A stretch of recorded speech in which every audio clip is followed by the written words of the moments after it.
जय जगन्नाथ नमस्कार। आसतु नजर पकेबा मयूरभंज जिलार आज टॉप न्यूज अपडेट कौन कौन सब रही किंतु तापूर्व आपण मानक गोटे अनुरोध वीडियोटी को संपूर्ण देखंतु आ जो मैंने प्रथम करी चैनल को आछंती सब्सक्राइब करंतु जाफल प्रत्येक नूतन वीडियो नोटिफिकेशन आपण सर्वप्रथम पाई परिबे। आज प्रथम खबर बांगरीपसी स्थित द्वारशेणी घाटी में ओलटिला ट्रक जड़े मृत जड़े गुरुतर। मयूरभंज जिलार बांगरीपसी ब्लॉक दे जाइथिबा 49 नंबर जातीय राजपथ उपर अवस्थित द्वारशेणी घाटी रास्ता पलटिछि मरणजंता। घाटी रास्तार घटी जाइछि पुणी एक दुर्घटना। एक लुहापथर बोझई ट्रक रविवार दिवा 12 घटिका समय दुर्घटनाग्रस्त हो घाटी में ओलटि पड़ता। यह दुर्घटना जनकर मृत्यु घटी बेले जनक गुरुतर अवस्था उद्धार कराई। मृतक जनक ट्रक चालक बोली सूचना मिली। घटनास्थल अग्निशम बाहिनी पहुंची उद्धार करथिले। पुलिस पहुंची घटनार अधिक तदंत जारी रखिछि। परवर्ती खबर बेतनोटी थाना अधीन मणिदाठारे जमी मालिकों बिना अनुमति घास चेका उठाइबा को केन्द्र कर उत्तेजना देखा दैथिबा बेले दुईटी घास चेका बोझे ट्राक्टर को अपराह्न 4टारे बेतनोटी थाना को स्थानांतरित करा जायछि। सूचना मुताबक निर्माणाधीन सुवर्णरेखा केनाल काम नियोजित दुईटी ट्राक्टर केनाल पार्श्व लगाइबा घास चेका उठाई बेले जमी मालिकों बिना अनुमति घास उठाइबा नहीं उत्तेजना देखा दैथिला। शेष में खबर पाई बेतनोटी पुलिस घटनास्थल पहुंची ट्राक्टर दुईटी को थाना को आनिबा सहित माइनिंग विभाग को खबर देथिबार सूचना मिली। परवर्ती खबर रायहरी गाँ निकटर महिला झुलंता मृतदेह उद्धार करा जायछि। अपराह्न समय रायहरी गाँ निकटर महिला झुलंता मृतदेह देखि स्थानीय लोक मैंने पुलिस को खबर देथिले।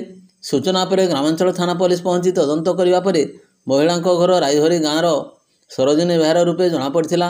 सकाल 10टा समय पुलिस शव जबत कर व्यवच्छेद कराई परिवार वर्ग को हस्तांतरित कर सूचना मिली।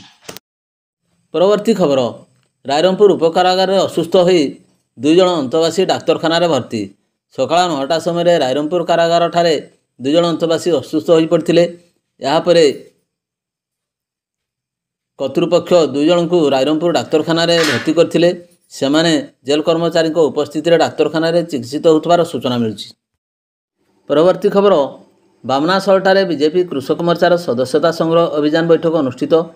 पश्चिम मयूरभंज भारतीय जनता पार्टी कृषक मोर्चार सदस्यता संग्रह अभियान निमंते एक बैठक दिवा 11 घटिका ठारू अपराह्न 3 घटिका जाए दिवसव्यापी स्थानीय बामनासलठारे अनुष्ठित हो जाइछि। बैठक में मुख्य अतिथि भाव बीजेपी जिला सभापति कृपासिंधु महंत, सम्मानित अतिथि मध्य जिला कृषक मोर्चा सभापति मदन मोहन महंत, कृषक मोर्चा राज्य संपादक पाराव हेम्रम, कृषक मोर्चा जिला संयोजक नांडू महांती, कृषक मोर्चा जिला प्रभारी श्रीधर साहू समेत समस्त कर्मकर्ता जोग देथिले। यही अवसर में दल पक्षर जिला कृषक मोर्चा को अधिक सुदृढ़ करने निमंते युव संगठक भाव युव इंजीनियर मनोज कुमार सेठी को कृषक मोर्चा संयोजक भाव घोषणा कराइथिला। एही परिप्रेक्षी में समस्ते तांको स्वागत जणाइथिले। परवर्ती खबर राष्ट्रीय ड्राइवर दिवस रे रायरंगपुर ठारे शोभा यात्रा। सकाळ 10टा समय ओडिशा ड्राइवर महासंघ रायरंगपुर शाखा अनुकूल रे राष्ट्रीय ड्राइवर दिवस पालित हो जाइछि। एही कार्यक्रम रे ड्राइवर माने स्थानीय ब्लॉक पड़ियाठारे एकत्रित होई सेठारु बाइक रे शोभायात्रा प्रदर्शन कर जगन्नाथ मंदिर परिसर को पहुंची पूजार्चना करथिले। परवर्ती समय ड्राइवर माने पदयात्रा कर सहर रे चालक मानकर सुरक्षा निमंते सचेतनता स्लोगान मान देथिले। परवर्ती खबर शिमिलीपाल जेनाबिल रेंज अंचल हाथी छुआ मृत्यु। शिमिलीपाल अभयारण्यर हाथी छुआर मृतदेह ठाब कराई। वन विभाग पक्षर पेट्रोलिंग समय शिमिलीपाल बाघ संरक्षण प्रकल्प जेनाबिल रेंज अंचल एक वर्षर हाथी छुआर मृतदेह उद्धार कराई। हाथी छुआर संक्रमण जनित मृत्यु होइथिबा अनुमान कराउछि। एने शिमिलीपाल बाघ संरक्षण क्षेत्र निर्देशक तथा आंचलिक मुख्य वन्यप्राणी संरक्षक डॉक्टर प्रकाश चांद गगिनेनी राति प्राय 11:37 समय सूचना प्रदान करछन्ति। परवर्ती खबर भालुघेरा गाँव में पड़ी जड़े वृद्ध मृत। मोरडा थाना अधीन भालुघेरा ग्राम में एक दुखद घटना घटी जाइछि। सूचना मुताबक जैनिक वृद्धा पटी हेम्रम बयस 65 वर्ष स्वामी सुकुल हेम्रम ग्रामर कूअरु पानी काटुवा समय कौन कारणवश भारसाम्य हराई कूह भितर पड़ जाइथिले। तेबे सूचना पाई ମରଡ଼ା ପୋଲିସ ଘଟଣାସ୍ଥଳରେ ପହଞ୍ଚି ଅଗ୍ନିଶମ ବାହିନୀ ସହାୟତାରେ ବୃଦ୍ଧାଙ୍କୁ ଉଦ୍ଧାର କରି ନିକଟସ୍ଥ କିଷାନତାଣ୍ଡି ଗୋଷ୍ଠୀ ସ୍ୱାସ୍ଥ୍ୟ କେନ୍ଦ୍ରରେ ଭର୍ତ୍ତି କରିଥିଲେ। ତେବେ ଡାକ୍ତର ତାଙ୍କୁ ମୃତ ଘୋଷଣା କରିଥିବାର ସୂଚନା ମିଳିଛି। ପରବର୍ତ୍ତୀ ଖବର, ସୁଭଦ୍ରା ଯୋଜନା ପାଇଁ ଜୟପୁର ବ୍ଲକର ବିଭିନ୍ନ ସ୍ଥାନରେ ପଞ୍ଜୀକରଣ ଆରମ୍ଭ। ରାଜ୍ୟ ସରକାରଙ୍କର ସୁଭଦ୍ରା ଯୋଜନା ପାଇଁ ସର୍ତ୍ତାବଳୀ ଲାଗୁ ହେବା ପରେ ରବିବାର ଦିବା 10 ଘଟିକା ଠାରୁ ଜୟପୁର ବ୍ଲକର ବିଭିନ୍ନ ସ୍ଥାନରେ ପଞ୍ଜୀକରଣ ଆରମ୍ଭ ହୋଇଛି। ବିଭିନ୍ନ ସେବା କେନ୍ଦ୍ରରେ ଏହି ପ୍ରକ୍ରିୟା ଆରମ୍ଭ କରାଯାଇଛି। ଅଙ୍ଗନବାଡ଼ି ଦିଦି ଏବଂ ଆଶାକର୍ମୀ ଘର ଘର ବୁଲି ସୁଭଦ୍ରା ଯୋଜନା ପାଇଁ ଫର୍ମ ବାଣ୍ଟୁଥିବାର ମଧ୍ୟ ଦେଖିବାକୁ ମିଳୁଛି। ପରବର୍ତ୍ତୀ ଖବର, ବେତନଟୀ ଡାକ୍ତରଖାନାରେ ଆୟୁଷ୍ମାନ ଆରୋଗ୍ୟ ଶିବିର ପୂର୍ବାହ୍ନ 11ଟାରେ ଆନୁଷ୍ଠାନିକ ଭାବେ ଉଦ୍ଘାଟିତ ହୋଇଯାଇଛି।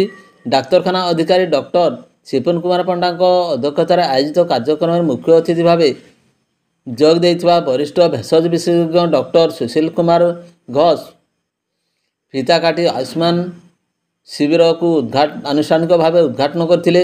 ଏହି ଅବସରରେ ଦନ୍ତ ଚିକିତ୍ସକ ବିଶ୍ୱଜିତ ଦ୍ୱିବେଦୀ, ଶିଶୁରୋଗ ବିଶେଷଜ୍ଞ ଡକ୍ଟର ଦେବୀରଞ୍ଜନ ଖିଲାର ଏବଂ ପୂର୍ଣ୍ଣିମା କରଙ୍କ ସମେତ ଡାକ୍ତରଖାନାର କାର୍ଯ୍ୟରତ ଅନ୍ୟାନ୍ୟ ଅଧିକାରୀ ଏବଂ କର୍ମଚାରୀ ପ୍ରମୁଖ ଉପସ୍ଥିତ ରହିଥିଲେ।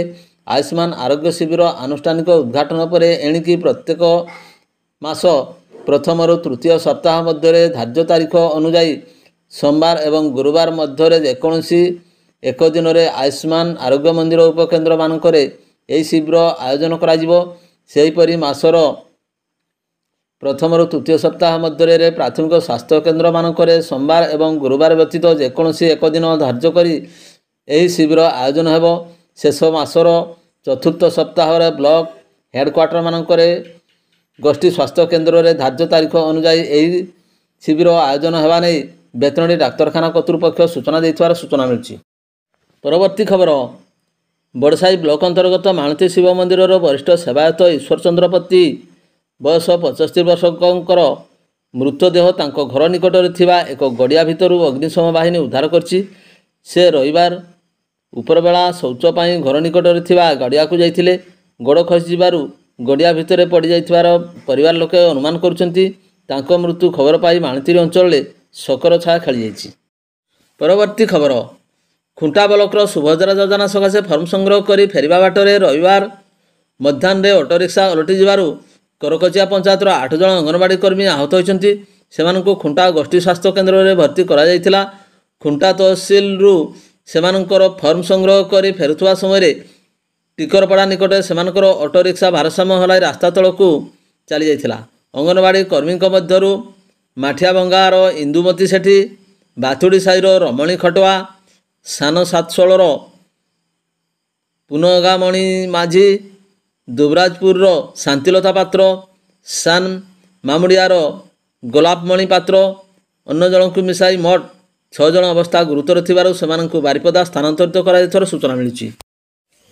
ପରବର୍ତ୍ତୀ ଖବର, ମୟୂରଭଞ୍ଜ ଜିଲ୍ଲାପାଳ ଏବଂ ଜିଲ୍ଲା ଆରକ୍ଷୀ ଅଧୀକ୍ଷକଙ୍କ ତତ୍ତ୍ୱାବଧାନରେ ସେପ୍ଟେମ୍ବର ମାସର ହେବାକୁ ଥିବା ଚଳିତ ଜନ ଅଭିଯୋଗ ଶୁଣାଣି ଶିବିର ପାଇଁ ଜିଲ୍ଲା ପ୍ରଶାସନ ଦ୍ୱାରା କାର୍ଯ୍ୟସୂଚୀ ହୋଇଛି।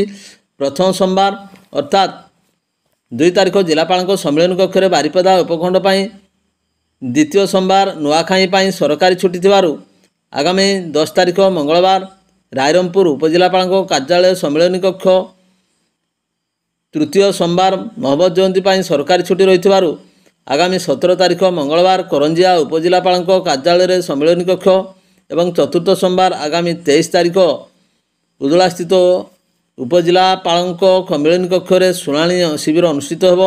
ଶେଷ ସୋମବାର ଆଗାମୀ 30 ତାରିଖ ରାଇରଙ୍ଗପୁର ଉପଖଣ୍ଡ ଅନ୍ତର୍ଗତ କୁସୁମୀ ବ୍ଲକର ଜନସାଧାରଣଙ୍କ ପାଇଁ ବ୍ଲକ ସମ୍ମିଳନୀ କକ୍ଷରେ ଜନ ଅଭିଯୋଗ ଶୁଣାଣି ଶିବିର ଅନୁଷ୍ଠିତ ହେବ ବୋଲି ସୂଚନା ଏବଂ ଲୋକ ସମ୍ପର୍କ ଅଧିକାରୀ ଅବିନାଶ ପାଣି ଜଣାଇଛନ୍ତି।